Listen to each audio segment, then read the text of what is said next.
ప్రియమైన తండ్రి, ఈ రాత్రికాల సమయంలో దేవగ్రామంలో 4వ లేఖనాల పరిశోధన సదస్సులో ఒక మంచి ఆలోచనాత్మకమైన విషయాన్ని మేమంతా కలిసి నీ లేఖనాల ద్వారా ఆలోచింపచేయడానికి ఈ సమయాన్ని మీరు ఇచ్చిన దానికి మీకు ఎన్నో వందనములు స్తోత్రములు తెలియజేస్తున్నాం.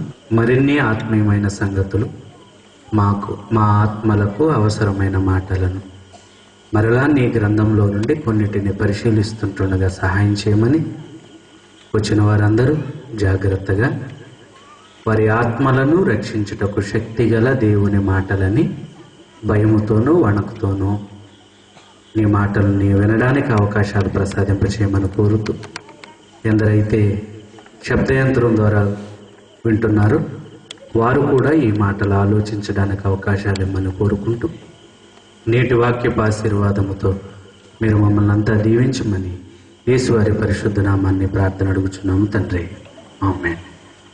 ప్రభునందు ప్రియమైన దేవుని వల్లరా, మరి ఈ 4వ లేఖనాల పరిశోధన సదస్సులో మనం అందున్న అంశం చెట్టు ఫలం నీకు, గర్భఫలము ఎవరికే. నిజంగా చిన్నపిల్లలు ఎలిమెంటరీ స్కూల్ దశలో ఉన్నప్పుడే ఒక పద్యాన్ని లేకపోతే ఒక పాఠాన్ని మరి నేర్చుకుంటారు. నేర్చుకున్నది ఎక్కడి వరకు అంటే కేవలం వారి బ్రతుకుకు మాత్రమే నేర్చుకున్నారే తప్ప బ్రతుకెందుకు ఏ పాఠశాలలోనూ కూడా ఎవరికి నేర్పించటం లేదు. ఇంతకీ పాఠం ఏంటంటే ఎండలు కాసేటెందుకురా అని అడిగారు. ఎండలు కాసేటెందుకురా, మబ్బులు పట్టేటెందుకురా, మబ్బులు పట్టేటెందుకురా, వానలు కురిసేటెందుకురా, వానలు కురిసేటెందుకురా, పంటలు పండేటెందుకురా, పంటలు పండేటెందుకురా, మనం తినేటందుకురా. మరి నువ్వు తినడం దేనికిరా అని అడిగితే బ్రతకటం కోసం అని చెప్పాడు. మరి ఆ బ్రతుకు ఎందుకు అని అడిగితే ఆ ఒక్కటే మాత్రం నన్ను అడక్కు అంటాడు. కనుక మీకు ఇవ్వబడిన టైటిల్లో కూడా ఇదే చెప్పామన్నమాట. చెట్టు ఫలం నీకు. అర్థమైపోయింది. ఎండలు ఎందుకు కాస్తున్నాయో తెలుసు, మబ్బులు ఎందుకు పడుతున్నాయో తెలుసు, వర్షం ఎందుకు పడుతుందో తెలుసు, పండిన వర్షం ద్వారా ఆహార పదార్థాలు వస్తున్నాయని తెలుసు. ఆ ఆహార పదార్థాలు మనం తినడం కోసమే అని తెలుసు. ఇంతకీ తిన్న నువ్వు ఎవరి కోసం బ్రతుకుతున్నావు అని అడిగితే ఆ ప్రశ్నకు మాత్రం సమాజంలో ఎవరి దగ్గర కూడా సమాధానం లేకుండా పోయింది. అందుకే మనం వేసుకుంటున్నాం అన్నమాట ఈరోజు ప్రశ్న. ఏమని? గర్భఫలము ఎవరికి? నిజంగా ప్రకృతిని వాడుకోవటం నేర్చుకున్నాడు మనిషి. ప్రకృతి ద్వారా తన అవసరతలన్నిటినీ తీర్చుకోవటం నేర్చుకున్నాడు మనిషి. కానీ ప్రకృతిని వాడుకుంటున్న మనిషి, ప్రకృతిలో తన అవసరతలు తీర్చుకుంటున్న మనిషి తను ఎవరి కోసం బ్రతకాలో, అసలు తను ఎందుకు పుట్టాడు అన్న సందర్భమే మనిషికి అర్థం కాలేదు. ఏమండి, మనిషికి అర్థం కాకపోవటం ఏంటండి? అందరూ కూడా చాలా డెవలప్ అవుతున్నారు కదా అండి అని మీరు అడిగితేనండి, ప్రతిరోజు కూడా టీవీలో కానీ న్యూస్లో కానీ కొన్ని విషయాలు మనం చూస్తూ ఉంటాం. మనిషికి ఆత్మకి శరీరానికి ఉన్న సందర్భాలు తెలియకపోయినా, వాటి యొక్క పరిస్థితులు వాళ్ళకి అవగాహన లేకపోయినా ఏదో మాట్లాడుతూ ఉంటారు. అందులో భాగం ఏంటంటే ఆత్మహత్య చేసుకున్నారు అని మాట్లాడుతూ ఉంటారు. ఏం చేసుకున్నారటండి? ఆత్మహత్యలు. ఇవి జరుగుతున్నట్టుగా మనందరికీ కూడా తెలుసు. ఇవి పెద్దవారు మొదలుకొని, గొప్పవారు మొదలుకొని, పేదవారి వరకు కూడా జరుగుతూనే ఉన్నాయి. చదువుకున్నవాడు అలాగే తయారయ్యాడు, చదువు లేనివాడు కూడా కష్టం రాగానే చచ్చిపోవాలనుకుంటున్నారు మనుషులు. ఉదయకిరణ్ మనందరికీ తెలుసు, చదువుకున్నవాడే, విద్యావంతుడే. కానీ వాడికి కూడా కష్టం రాగానే వాడు కూడా ఏమనుకున్నాడు? చచ్చిపోవాలి అనుకున్నాడు. ఎందుకంటే ఇవన్నీ మీకు చెబుతున్నానంటే భూమి మీద తల్లిదండ్రుల ద్వారా పిల్లల్ని ఎందుకు పుట్టిస్తున్నాడు అన్నది ఇంకా సమాజానికి సరిగా అర్థం కాలేదు. అర్థమైతే గనుక ఎవరు కూడా వారి వారి ప్రాణాలను అర్థాంతరంగా తీసుకునేవారు కారు. ప్రియమైన దేవుని వాళ్ళారా, ఇక్కడ కూర్చున్న మనమంతా కూడా చాలా జాగ్రత్తగా దేవుని వాక్యాన్ని గనుక ఆలోచించగలిగితేనండి, దేవుడు మనం కావాలనుకుని చాలా ఆలోచనలు చేసుకున్నాడు. కనుక మనం ఎందుకు పుట్టాము అనేది మనకు అర్థమైతేనే మన జీవితపు విలువలు కూడా మనకి తెలుస్తాయి. యెషయా గ్రంథము 6వ అధ్యాయము 1వ వచనం నుంచి చదువుకుందామండి. యెషయా గ్రంథము 6వ అధ్యాయము 1వ వచనం నుండి, రాజైన హిజ్కియా మృతి నొందిన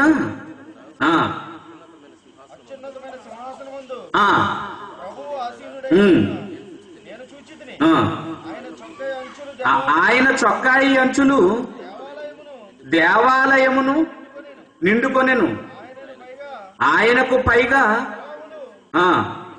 నిలిచి ఉండిరి, ఒక్కొక్కరికి 6 రెక్కలుండెను, ప్రతివాడు 2 రెక్కలతో తన ముఖమును రెండిటితో తన కాళ్లను కప్పుకొనుచు రెండిటితో ఎగురుచుండెను.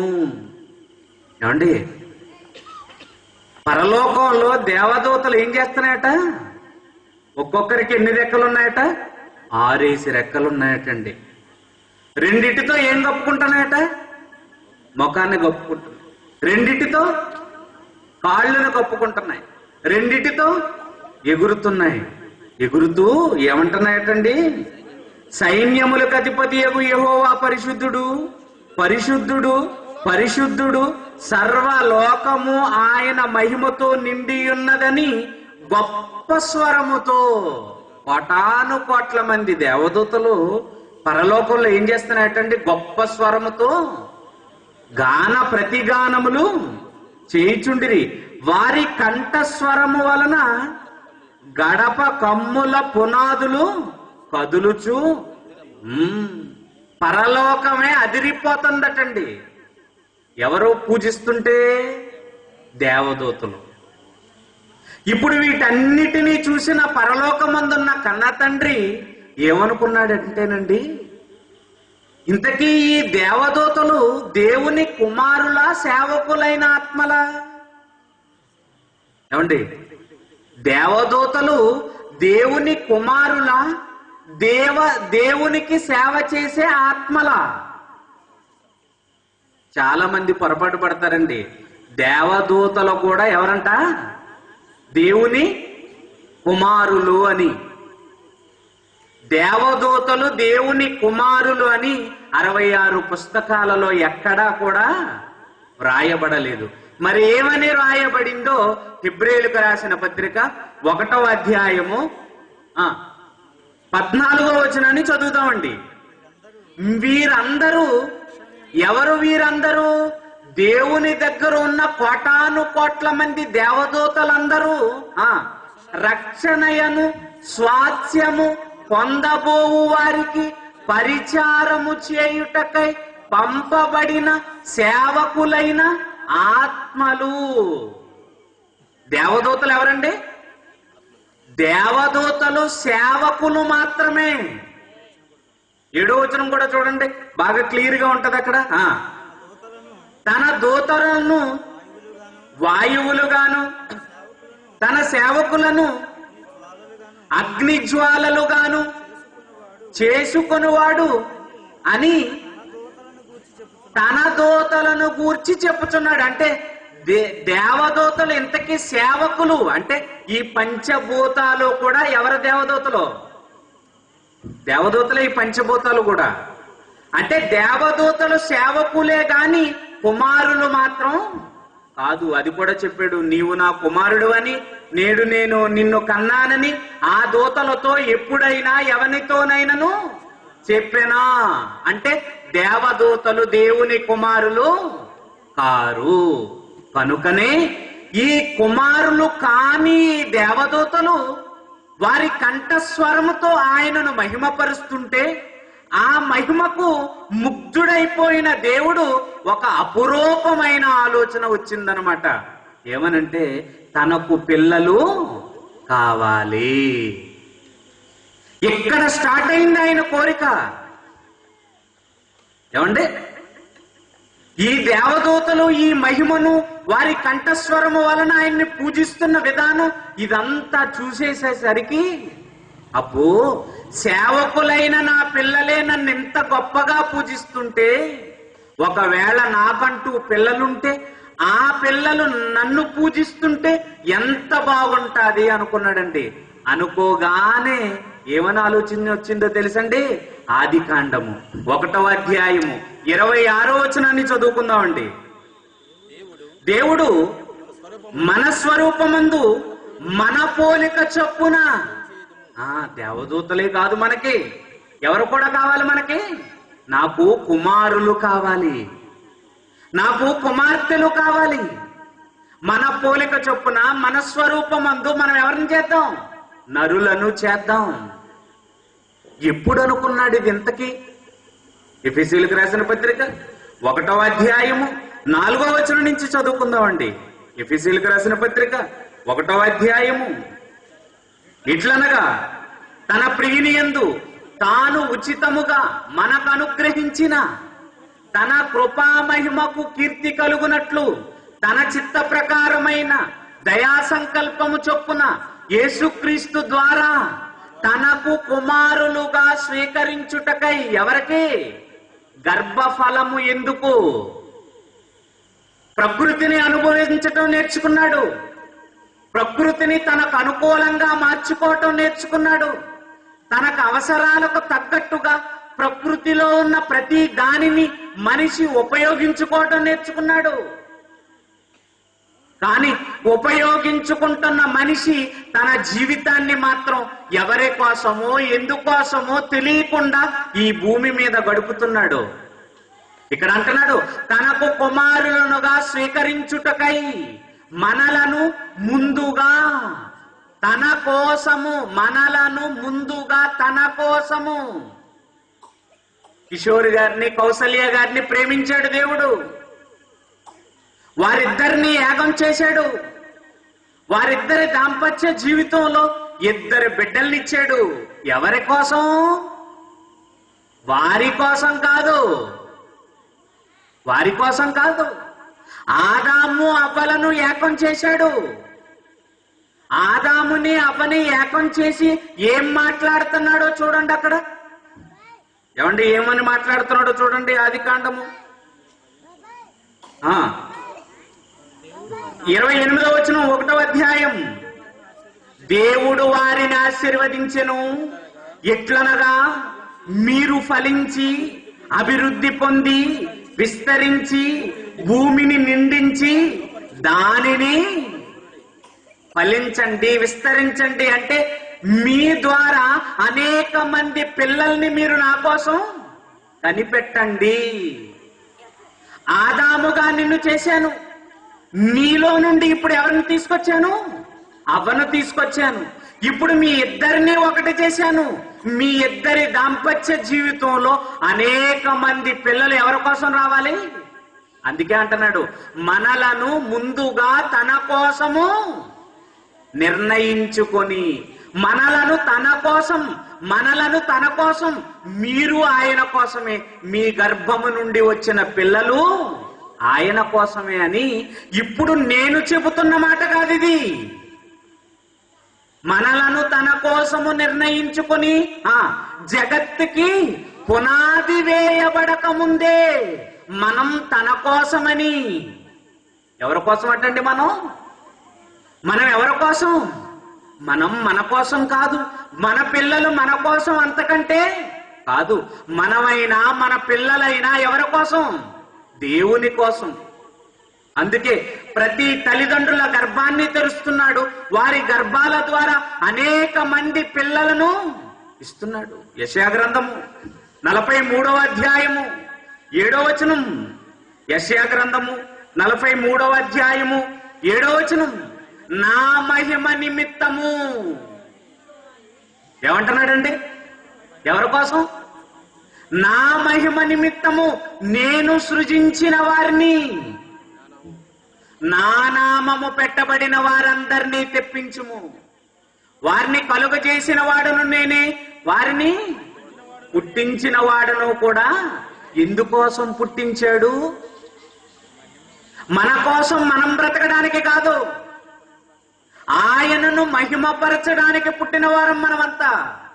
అందుకే తండ్రిలో నుండి తల్లిలోనికి నిన్ను పంపించి 9 నెలలు అక్కడ నిన్ను భద్రపరిచి 9 నెలలలో 3 కేజీల మాంసపు ముద్దగా నిన్ను తీర్చిదిద్ది, కాళ్ళిచ్చి, చేతులిచ్చి, ఏమండి, తలిచ్చి, కళ్ళిచ్చి, చెవులిచ్చి, ముక్కిచ్చి, అవయవాలన్నిటినీ కూడా ఎవరిచ్చారనుకుంటున్నారు?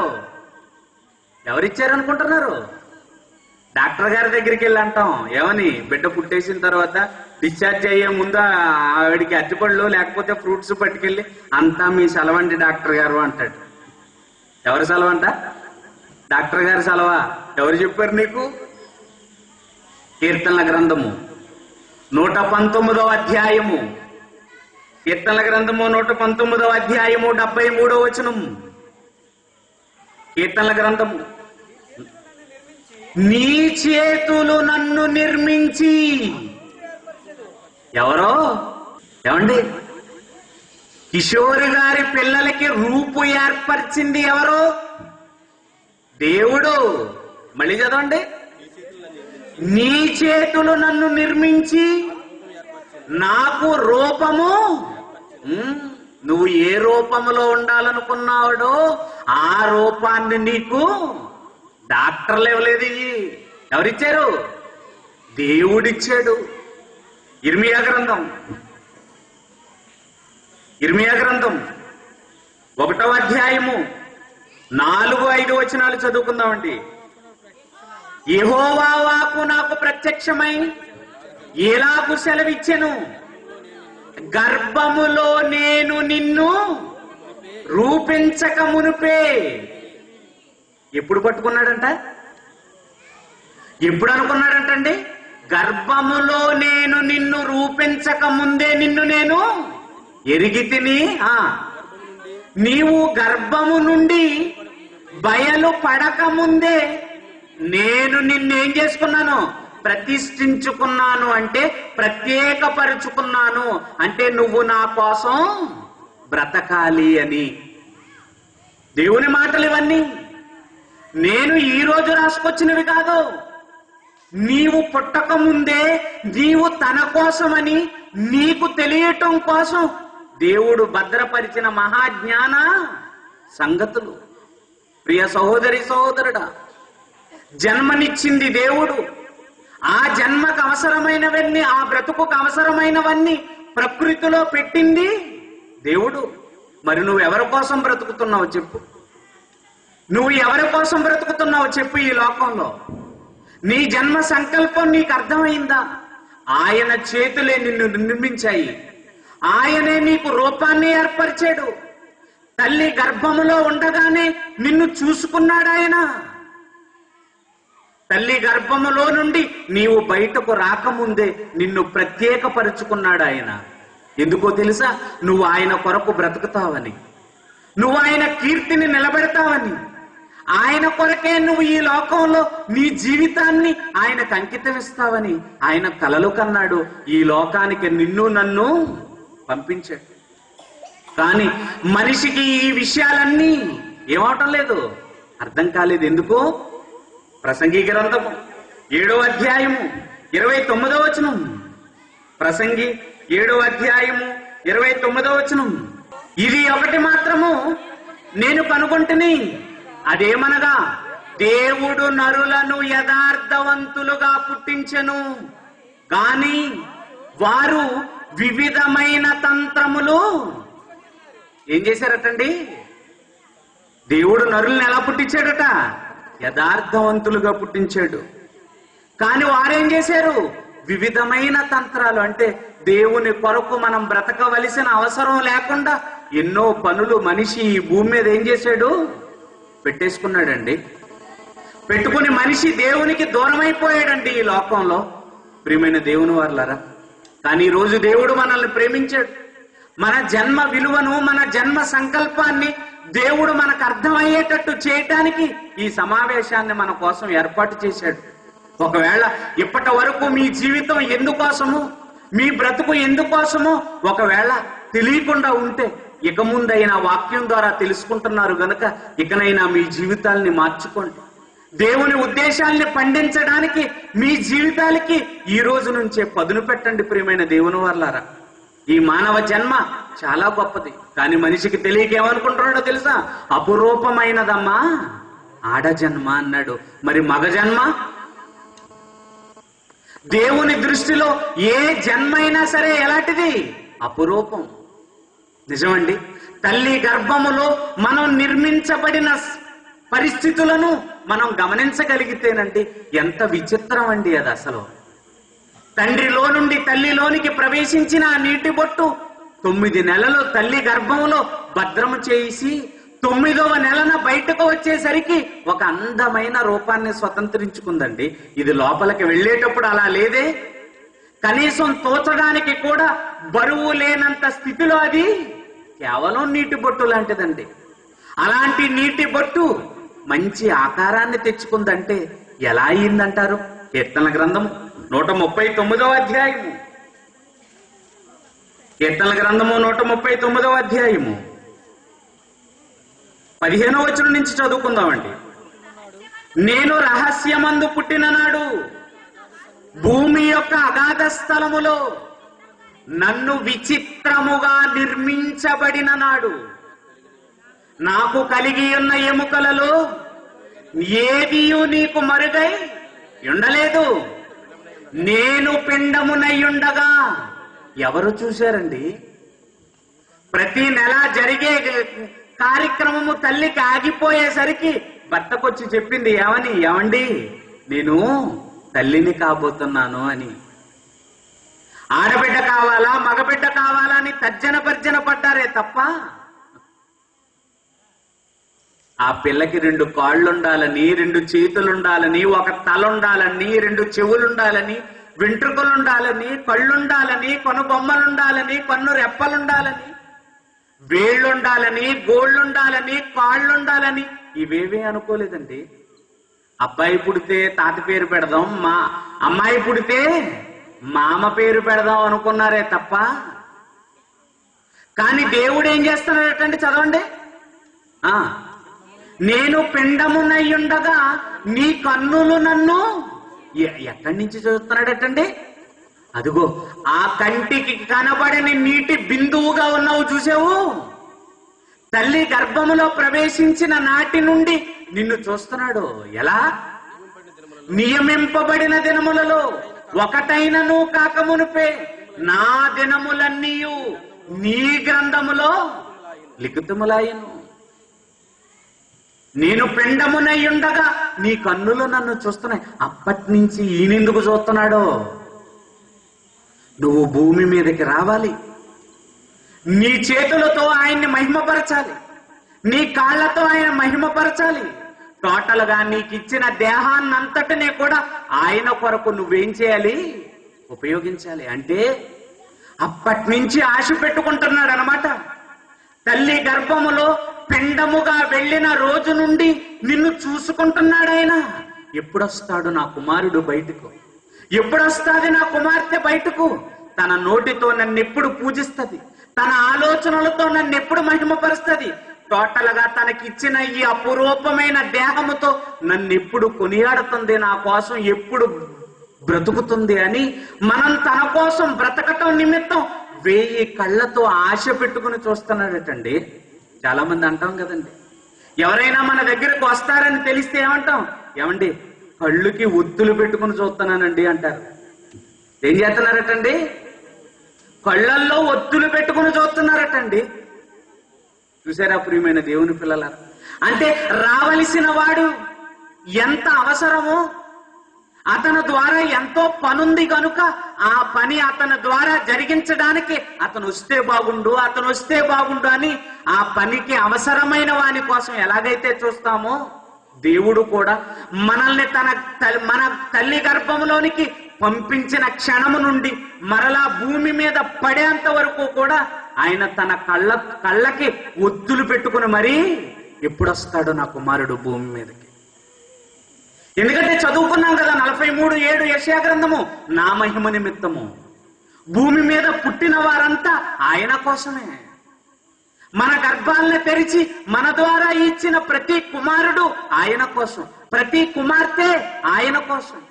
కానీ ఈ రోజున ఈ ప్రకృతిలో ఆయన కొరకు బ్రతికే కుమారులు ఎవరున్నారు, కుమార్తెలు ఎవరున్నారు చెప్పండి ప్రియమైన దేవుని పిల్లలారా, చెప్పండి. నా కుమారుడు దేవుని కొరకు బ్రతకాలి అని ఏ విశ్వాసి అనుకుంటుంది చెప్పండి? నా కుమారుడు దేవుని కొరకే బ్రతకాలి అని ఏ క్రైస్తవుడు అనుకుంటున్నాడు చెప్పండి ప్రియమైన దేవుని పిల్లలారా? క్రైస్తవులకే, మహాజ్ఞానాన్ని కలిగిన క్రైస్తవులకే ఈ రోజున వారి జన్మ సంకల్పం అర్థం కాలేదండి, అర్థం కాలేదు. తమ గర్భాలను తెలిసి పిల్లల్ని ఎందుకు ఇస్తున్నాడో ఇంకా క్రైస్తవులకే అర్థం కాలేదండి. నోరు విప్పితే క్రీస్తు దగ్గర నుండి ఏదో కొట్టేయాలని ఆలోచిస్తున్నారే తప్ప క్రీస్తు కొరకు బ్రతకాలనే ఆలోచన ఏ క్రైస్తవుడికి కూడా నేటి సమాజంలో రావటం లేదు ప్రియమైన దేవుని వల్ల. ఆలోచించండి మీరంతా. కానీ మనం కావాలనుకున్న దేవుడు నిద్రపోవటం మానేసాడండి, నిద్రపోవటం మానేసాడండి. మనల్ని ఈ లోకంలో పుట్టించాలనుకున్న దేవుడు మన అవసరతలన్నీ తీర్చటం కోసం అలిసిపోయినట్టుగా కూడా చూస్తున్నామండి బైబిల్ గ్రంథంలో. దేవుడు తాను 6 దినములు కష్టించి ఏం చేశాడంట, 7వ దినమున విశ్రమించెను అని రాయబడిందండి.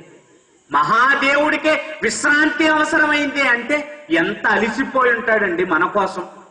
అంటే తన కొరకు మనం భూమి మీదకి వస్తున్నాం కనుక మన అవసరతలన్నిటినీ ప్రకృతి ద్వారా తీర్చడానికి ప్రకృతిని తయారు చేశాడండి మన అవసరతలు తీర్చేదానిగా. కానీ ప్రకృతిని అనుభవిస్తున్న మనం దేవుని కొరకు బ్రతుకుతున్నాం అంటారా చెప్పండి ప్రియమైన దేవుని పిల్లలారా? ఎవరో దేవుని కోసం బ్రతకటం లేదండి. చూడండి ఏమంటున్నాడు ఫిలిప్పీలకు రాసిన పత్రిక 2వ అధ్యాయము 21వ వచనం. ఫిలిప్పీలకు రాసిన పత్రిక 2వ అధ్యాయము 21వ వచనం. అందరూ తమ సొంత కార్యములనే చూచుకొనుచున్నారు గాని యేసుక్రీస్తు కార్యములను ఏమంటున్నాడండి? అందరూ తమ సొంత కార్యములనే చూచుకొనుచున్నారు కానీ యేసుక్రీస్తు కార్యములు మానేశారు. దేవుణ్ణి పట్టించుకోవటం మానేశారు, దేవుని గురించి ఆలోచించటం మానేశారు, ప్రకృతి వారి కోసం ఎందుకు పని చేస్తుందో ఆలోచించటం మానేశారండి ప్రియమైన దేవుని పిల్లలారా. మరి పుట్టించిన ఆ మహానుభావుడికి ఎంత బాధ ఉంటుంది చెప్పండి. కన్న మీకే దేవుడిచ్చినవి పెడతారు కదండి. ఈ ప్రకృతిలో ఏ తల్లిదండ్రులు కూడా తమ కష్టంతో ఏం తయారు చేశారు చెప్పండి? కిషోర్ గారికి పిల్లలు పుట్టారండి, పిల్లలు పుడుతున్నారని గాలి తయారు చేశాడా, నీళ్లు తయారు చేశాడా, ఆహారాన్ని తయారు చేశాడా? ఏం చేశారు చెప్పండి? ఆయన దేవుడు చేసినవి ఆ పిల్లలకి ఇస్తారే తప్ప ఈయనంటూ ఆ పిల్లల కోసం ఏమీ చేయలేదు. అలాంటిది ఈయనే ఏమండి కేకు తెచ్చారంటున్నారు శర్మ గారు. ఏమండి ఏమీ చేయలేని ఈయనే ఆ పిల్లలు పెద్ద అయిన తర్వాత మాట వినకపోతే ఏమంటాడండి? ఒరే మిమ్మల్ని నేను అనవసరంగా కన్నాను.